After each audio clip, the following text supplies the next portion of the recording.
Commissioner આવ્યા, સાથે અલગ અલગ પાર્ટીઓના નેતા પણ આવી પહોંચ્યા. રજૂઆતનો દોર શરૂ થયો. રજૂઆત કરવામાં આવી કે જ્યારે આટલું મોટું માનવ મહેરામણ આવ્યું હોય પોતાની રજૂઆત કરવા માટે, તો 5 વ્યક્તિને જો આવેદન માટે બોલાવવામાં આવે એ કેટલું યોગ્ય? એટલે આદિવાસી જનજાગૃતિ સમાજની જે આગેવાની કરી રહ્યા છે એમનું કેવું એમ છે કે કમિશનર સાહેબ નીચે આવી અમારું આવેદનપત્ર સ્વીકારે. જ્યારે કમિશનર સાહેબનું કેવું છે કે 5 થી 7 વ્યક્તિ મારી ચેમ્બરમાં આવો અને મારી ચેમ્બરમાં આવી રજૂઆત કરો, અને જેને લઈને છેલ્લા અડધો કલાકથી આ વાત ગૂંચવાઈ છે. સમાજનું કેવું છે જ્યારે અમે આટલી મોટી સંખ્યામાં આવ્યા છે તો શા માટે તમે નીચે નથી આવતા?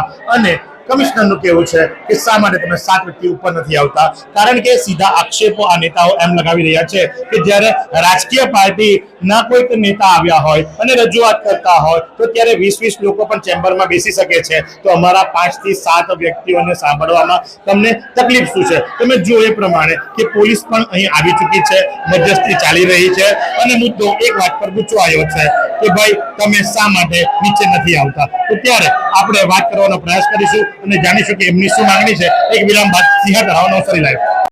શું તમે શરીરના સાંધાના દુખાવાથી પીડાઈ રહ્યા છો કે પછી તમે કોઈ સ્પોર્ટ્સ ઇન્જરીથી પીડાઈ રહ્યા છો? લકવાની બીમારી બાદની પીડા સહન કરી રહ્યા છો? શું તમને સ્પાઇનલ પ્રોબ્લેમ છે? તો આ તમામ દુખાવાને હવે બાય કરી દો, કારણ કે માસ્ટર ડિગ્રી ધરાવતા ખૂબ જ અનુભવી ફિઝિયોથેરાપિસ્ટ ડૉક્ટર અમિત પટેલ પાસે તમે આ તમામ સમસ્યાઓનું સચોટ નિદાન કરાવી ફરીથી નોર્મલ જિંદગી જીવી શકો છો. તો સરનામું નોંધી લો. Comprehensive care centre, DD street, library પાસે, અનુરાગ સારીઝની લાઇનમાં, નવસારી. હજુ પણ ત્યાં જ અટકી છે કે કમિશનર સાહેબ નીચે આવે અને આવેદનપત્ર લે.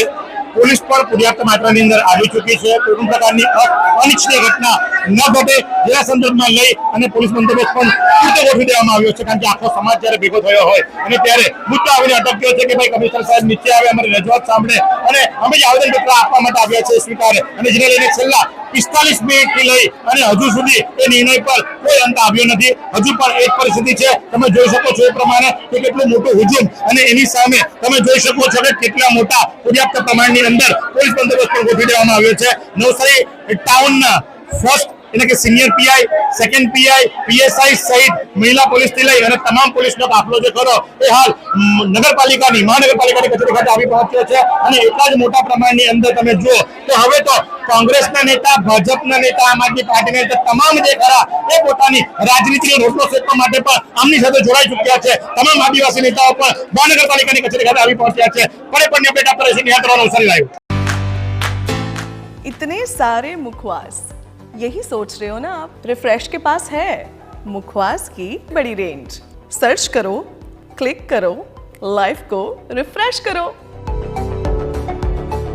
વિરામ બાદ આપનું સ્વાગત છે. તો આપ જોઈ રહ્યા છો નવસારી મહાનગરપાલિકા ખાતે આદિવાસી સમાજ અને આદિવાસીઓના જે અગ્રણીઓ છે તે ચર્ચા કરી રહ્યા છે.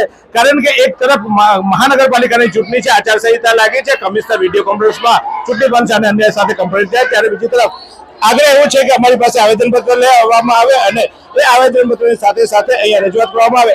જો બીજી તરફ કેટલાક અગ્રણીઓને સમજાવવામાં આવ્યા છે, કેટલાક અગ્રણીઓએ નિશ્ચિત કર્યું છે કે અહીંયા કમિશનરે આવેદનપત્ર નહીં આપીએ, પરંતુ આવેદનપત્ર અમે કલેક્ટરને આપવા જઈએ એવો નિર્ધાર કર્યો છે. કલેક્ટરે આવેદનપત્ર આપવા જઈ રહ્યા છે. અલગ અલગ સમાજના લોકો, લગભગ 15 જેટલા સંગઠનો છે, એટલે એ સંગઠનોની એક રાજ્યતા અને સંગઠનોની સાથેની જે ચર્ચા છે એને કારણે આ મામલો અત્યારે પૂછે છે. ભર તાપમાં આદિવાસીઓ અને આદિવાસીઓની પોતાની માંગ માટે ભરપડતા તાપમાં આ લોકો અહીંયા આપ જોઈ રહ્યા છો તે રીતે પરસેવે રેબઝેબ થયા છે. અને આ એમના નેતૃત્વના જે અડગતા છે એ અડગતાને પગલે આજે આપ જોઈ રહ્યા છો તે રીતે ભર તાપમાં અહીંયા મહિલાઓ, બહેનો ઉપસ્થિત છે અને તેઓ રાહ જોઈ રહ્યા છે કે અમને મળે ન્યાય. અને આપ જોઈ રહ્યા છો તે રીતે મહિલાઓ, વૃદ્ધો આક્રોશ વ્યક્ત કરી રહ્યા છે. અને આ આક્રોશ છે કે કારણ કે અહીંયા અનેક લોકો તાપમાં ખતબંધ છે, અનેક લોકો અહીંયા આપ જોઈ રહ્યા છો તે રીતે અનેક લોકો ચર્ચા કરી રહ્યા છે શું કરવું શું નહીં.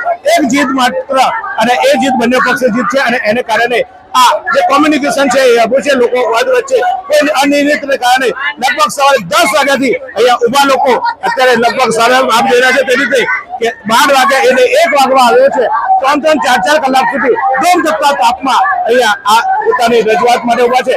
બીજી તરફ કમિશનર શ્રી પણ ચૂંટણી પંચની અને અન્ય જે વિડીયો કોન્ફરન્સ છે વિડીયો કોન્ફરન્સમાં વ્યસ્ત હોવાને કારણે કોઈ ઉકેલ આવી શકે નથી. પોલીસે દરમિયાનગીરી કરી આ મામલો થાળે પાડવાની કોશિશ કરી છે અને એવો નિર્ણય લેવામાં આવ્યો છે કે અહીંયા નહીં તો કમિશનરને આવેદનપત્ર આપીએ અને એ રીતે આ નિર્ણયની છે શું નિર્ણય લેવામાં આવે છે આખરી કંપની કમિટીના મેમ્બરો આવે છે આદિવાસી જનજાગૃતિ સમિતિ, પછી અમે યોગ્ય નિર્ણય લઈશું. અમે બધું જે સંગઠન છે એમાં સંગઠનમાં બધાનું સર્વસંમતિથી અમે નિર્ણય લઈએ છીએ કે શું કરવા આવે પછી. બેન આપણે તમે અને બીજા લોકો 10 વાગ્યાના ધૂમ ધક્કા તાપમાં ઉભા છો. એક નિર્ણયતા અનિર્ણયતા ના આવે તો કોઈક નિર્ણય, કારણ કે છેવટે તમે ને હું તો શાયરામાં થોડાક છીએ પણ આપણા બેન ભાઈઓ તાપમાં 10 વાગ્યાના ઉભા છે, નથી ખાધું નથી પીધું તાપમાં. શહેરના લોકો પણ તાપમાં છે. તો ક્યારે આ નિર્ણય આવી જવો જોઈએ, કારણ કે શહેરના હિતમાં પણ અને તમારા આપણા જ ભાઈ બહેનોના હિતમાં, કારણ કે જે નથી થતો એસીમાં બેઠા છે સાહેબ, તો આપ તો તાપમાં છે, આપણા ભાઈ બહેનો તાપમાં છે, કોઈકને ચક્કર આવશે, કોઈક પડી જશે. બેન એ હવે સાહેબે માણસાઈની રીતે પણ થોડું વિચાર કરવું જોઈએ કે આટલા આકરા તાપમાં ગરમીમાં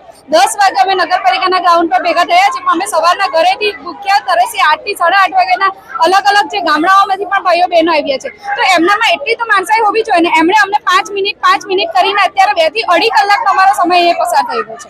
તો થોડું બાળકોનો, સ્ત્રીઓનો આટલા આકરા તાપમાં તો નિર્ણય લેવો જોઈએ. અને જો સામાન્ય પ્રજાનું તમને સાંભળવાની હોય તો તમે ખુરશી પર બેઠેલા શું કામના? સામાન્ય પ્રજાને સામાન્ય અવાજ સાંભળતા નથી કમિશનર, પણ ચોક્કસ બેન એ નથી સાંભળતા તો આપણે ક્યાં સુધી જીત પડીશું? ક્યાંક આપણે આગળ જઈએ પછી એની સાથે કાયદેસરના પગલા બી લઈ શકીએ ને આપણે, આપણે બેન ભાઈઓ તાપમાં છે. હા, અમે નક્કી કરીએ છીએ કે જો સરકાર અમારું નહીં સાંભળે પ્રશાસન તો અમે એના પછીના ઉગ્ર જે કાર્યક્રમ આપવા માટે પણ અમે તૈયાર છીએ. જો સરકાર નહીં સાંભળે તો ઉગ્ર આંદોલનો કરીશું, ઉગ્ર જવાબ આપીશું. તેવી જીત સાથે અત્યારે તો આ લોકો અહીંયાથી નીકળે છે એવી શક્યતા છે કે કલેક્ટરમાં જઈને આવેદનપત્ર આપશે અને આ નિરાશે થશે. દરમિયાન કલેક્ટરને આવેદનપત્ર આપવાની ચર્ચા ચાલી રહી છે અને કલેક્ટરની ચર્ચા છે. કલેક્ટરને આવેદનપત્ર આપીને આ સમગ્ર મામલે ચોક્કસ અહીંયાથી અત્યારે જાય છે અને આ અત્યારે સુખદ સમાધાન થવા આવ્યું છે અને કલેક્ટરને આવેદનપત્ર આપવા માટે કમિશનરની હાયા બોલાવવા સાથે અહીંયાથી લોકો નીકળ્યા છે અને આદિવાસીઓ છેલ્લા 10 વાગ્યાથી તાપમાં ઉભા છે. ધૂમ ધક્કા તાપમાં તેઓ અહીંયા ઉભા છે અને કરી રહ્યા છે એક માંગ કે માત્ર એક અમારું આવેદનપત્ર લેવામાં આવે, પણ કમિશનરે એકના બે ન થતા છેવટે આ લોકો આ નીકળવા મળ્યા છે અને કલેક્ટરશ્રીને આવેદનપત્ર આપી રજૂઆત કરશે.